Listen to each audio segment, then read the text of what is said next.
जैसे कि अब तक हमने देखा कि सुजाय स्टार स्प्रिंग के सतह मर्ज हो चुका है और शेन मेंगजू और यूहान उसे कल्टीवेशन सिखाती हैं, जिसके बाद वो कल्टीवेशन करता हुआ एनर्जी रिफाइनिंग स्टेज तक पहुंच जाता है। अब हम आगे देखते हैं कि वो अपनी पावर्स को स्टार स्प्रिंग वर्ल्ड में टेस्ट कर रहा होता है और सोचता है कि पिछले 3 दिनों में जो भी उसके साथ हुआ है वो किसी सपने से कम नहीं है। तब यूहान और शेन मेंगजू उसके पास आती हैं और उसे बताती हैं कि वो एनर्जी रिफाइनिंग के 8 लेवल पर पहुंच गया है और उसे 9th लेवल पर पहुंचने के लिए पहले पेन डेंटियन को एक्सपैंड करके एक सी में कन्वर्ट करना होगा। डेंटियन किसी भी कल्टीवेटर की लाइफ का बहुत बड़ा हिस्सा होता है।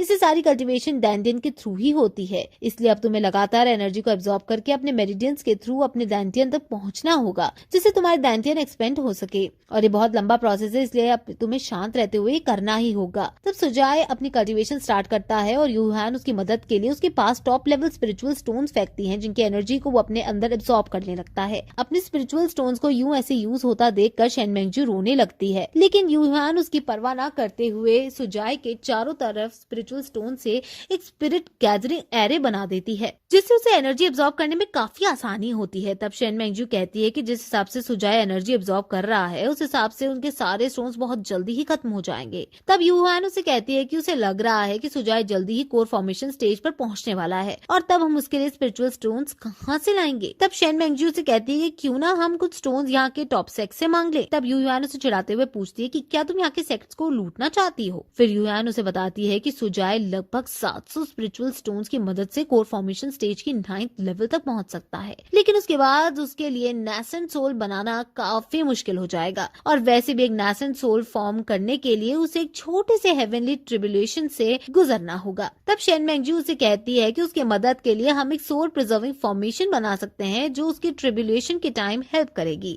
तब यूहान उसे कहती है कि अभी हम एंसेस्ट्रल लैंड में हैं, तो क्या उस फॉर्मेशन के लिए हमें यहाँ जरूरी सामान मिल जाएगा। अब वो दोनों फिर से बहस करने लगती हैं कि उसे किस किस सेक्ट को ज्वाइन करना चाहिए और वो दोनों ही अपने अपने सेक्ट की टेक्निक्स को सुपीरियर बताती हैं। तब यूहान शेन मेंगजू को बातों में फंसा कर रखती है कि उनके सेक्ट की एक सीक्रेट टेक्निक है क्लाउड सी मैनुअल और वो टेक्निक सुजाय के काफी काम आएगी। ये सुनकर शेन मेंगजू गुस्सा हो जाती है और फिर उसे ये टेक्निक सिखाने से मना कर देती है और उसे कहती है कि टेक्निक हमारे सेक्ट की मोस्ट ट्रेजर्ड स्पेल है और हम इसे ऐसे ही किसी को सिखा नहीं सकते। तब यूहान उसे फिर से छेड़ती है और कहती है कि मुझे पता था कि तुम ऐसा ही कहोगी, इसलिए मैंने उसे अपने सेट की सबसे treasure spell 5 energy linking wave सिखा दी है। ये सुनकर शेन मेंगजू काफी शॉक्ड हो जाती है और उसे पूछती है कि ये दोनों सीक्रेट स्पेल्स हमारे सेक्ट्स की फाउंडेशन स्पेल है और यूहान ने इतनी जल्दी सुजाय को वो स्पेल सिखा दी है। और ये सब सोचकर उसे लगने लगता है कि शायद इस स्पेल के कारण सुजाय अब उनके सेक्ट को ज्वाइन कर लेगा, इसलिए वो यूहान से लड़ने के लिए अपनी तलवार निकाल देती है और उसे लड़ने लगती है। तब वो लड़ते लड़ते उसे कहती है कि मैं कल ही सुजाय को क्लाउड सी स्पेल सिखाऊंगी। ये सुनकर यूहान हंसने लगती है और सोचती है कि शेन मेंगजू वाकई में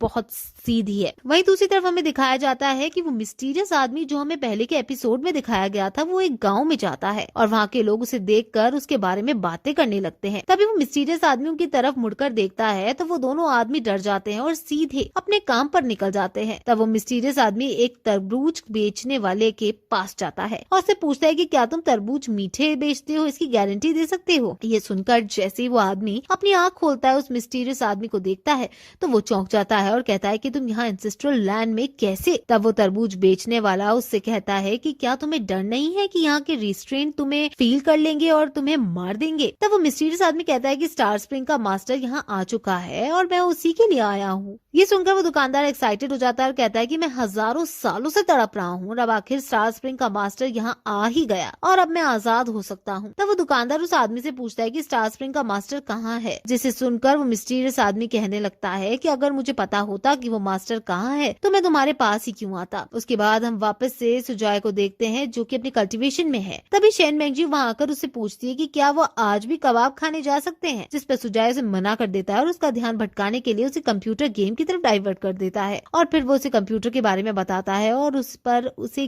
गेम खेलना सिखाता है। शेन मेंगजू को भी कंप्यूटर काफी एक्साइटिंग लगता है और वो उस गेम को खेलने में इतना बिजी हो जाती है कि वो कबाब के बारे में भूल ही जाती है। लेकिन शेन मेंगजू गेम खेलते खेलते अपनी पावर्स का यूज करने लगती है, जिससे सुजाय डर जाता है और जब वो हार जाती है तो शेन मेंगजू काफी ज्यादा गुस्सा हो जाती है और तब वो गुस्से में अपनी तलवार निकालकर कंप्यूटर के कीबोर्ड को तोड़ देती है, जिसे देखकर सुजाय रोने लगता है। तब सुजाय रोते हुए से कहता है कि अब हम कीबोर्ड के बिना कंप्यूटर कैसे स्टार्ट करेंगे। तो शेन मेंगजू जल्दी से जाकर उसे एक नया कीबोर्ड खरीद के लाने को कहती है, क्योंकि उसका नया गेम स्टार्ट होने वाला होता है। तभी युआन वहाँ आकर सुजाय से कहती है कि उसे कुछ बात करनी है, लेकिन शेन मेंगजू उन्हें बीच में रोक कर कहती है कि सुजाय पहले कीबोर्ड लेकर आएगा, तभी वो उससे बात कर सकती है। लेकिन युआन सुजाय को वहाँ से नहीं जाने देती और अपनी पावर्स का यूज करती है और सुजाय को अपने तलिस्मान में बांध लेती है। तब युआन गुस्से में शेन मेंगजू से पूछती है कि क्या तुम्हारा गेम सुजाय की कल्टीवेशन से ज्यादा जरूरी है। उसके बाद युआन सुजाय को बताती है कि तुम अब भी एनर्जी गैदरिंग की 9 स्टेज पर हो और इसके बाद तुम कोर फॉर्मेशन स्टेज पर पहुंचोगे, लेकिन उस स्टेज तक जाने के लिए तुम्हें पहले कोर बनानी होगी, जो कि बहुत इंपॉर्टेंट है। और कोर फॉर्मेशन की सक्सेस तुम्हारी एनर्जी और दांतियन पर डिपेंड करती है। जिस स्पीड से तुम कल्टीवेट कर रहे हो उस हिसाब से तुम 3 दिन में कोर फॉर्मेशन पे पहुंच जाओगे, लेकिन एक कल्टीवेटर का दांतियन लिमिटेड अमाउंट तक ही एक्सपैंड कर सकता है और जब वो सबसे ज्यादा एक्सपैंड हो जाता है तो वो स्पिरिचुअल पावर के बाहर को नहीं सह पाता, जिसके कारण वो फट सकता है और तुम कोर बनाने में असफल हो सकते हो। इसलिए अब आगे से जब भी तुम एनर्जी गैदर करोगे और कोर बनाने की कोशिश करोगे तो तुम्हें ध्यान रखना होगा कि तुम्हें कहाँ रुकना है। ये सब सुनकर सुजाय उसे धन्यवाद करता है और उसे कहता है कि वो ये सब याद रखेगा। अब वही हम देखते हैं कि जाहू, जो कि कल्टीवेशन ब्यूरो से है, वो एक सिक्योरिटी गार्ड का काम कर रहा है और वो वहाँ आने जाने वालों लोगों पर नजर रख रहा है और साथ ही साथ एनर्जी डिटेक्टर से कोई अननोन एनर्जी को ढूंढने की कोशिश भी कर रहा है। तभी श्रिम्प, जो कि अब उसका सुपरवाइजर है, वो थोड़ी थोड़ी देर में उसे अपडेट्स के बारे में पूछता रहता है, जिससे परेशान होकर जाहू अपने हेडफोन निकाल कर फेंक देता है। तब जाहू बाहर जाकर भी लोगों के अंदर एनर्जी डिटेक्ट करने की कोशिश करता है, लेकिन तब भी उसे कोई क्लू नहीं मिलता और वो वापस अपने ऑफिस में आ जाता है। तभी सुजाय वहाँ आता है और उसे वो सिक्योरिटी गार्ड समझकर उसे गेट खोलने के लिए बोलता है, जिस पर जाहू गुस्सा हो जाता है और सुजाय से कहने लगता है कि उसने उसे क्या समझा है। तब सुजाय कंफ्यूज हो जाता है और कहता है कि मैंने तो बस तुम्हें सिक्योरिटी गार्ड कहा था, लेकिन अगर तुम चाहो तो मैं तुम्हें अंकल भी कह सकता हूँ। ये सुनकर जाहू को काफी गुस्सा आ जाता है और उसे लगने लगता है कि अब एक आम आदमी भी उसका मजाक उड़ा रहा है और इसलिए वो गुस्से में सुजाय को एक पंच मार देता है। लेकिन तभी टाइम रिवर्स होता है और हमें पता चलता है कि दरअसल जाहू ने सुजाय को पंच नहीं मारा है और वो ये बस अपने दिमाग में सोच रहा था कि जिसके बाद जाहू गेट खोलकर